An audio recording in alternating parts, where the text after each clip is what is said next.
ക്രിസ്മസിനായി നമുക്ക് ഒരുങ്ങാം. 6-ാം ദിവസം.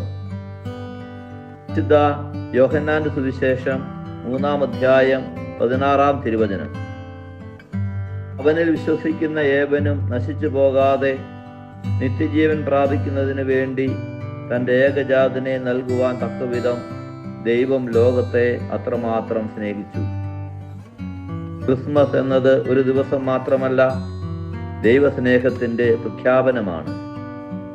ലോകം പൂർണ്ണമായിരുന്നില്ല, ആളുകൾ പരിശുദ്ധരായിരുന്നില്ല, എന്നിട്ടും ദൈവം ലോകത്തെ സ്നേഹിക്കുവാൻ തിരഞ്ഞെടുത്തു.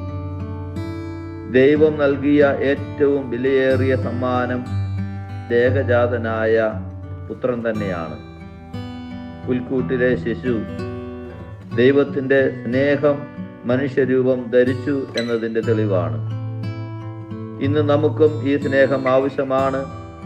ഭിന്നിച്ച വീടുകളെ ബന്ധിപ്പിക്കുവാൻ, നിരാശയിലായിരിക്കുന്ന ഹൃദയങ്ങളെ ഉയർത്തുവാൻ, പാപബാധിത ജീവിതങ്ങളെ പുതുക്കുവാൻ ക്രിസ്തു നമ്മിലും എല്ലാ ദിവസവും ജനിക്കട്ടെ.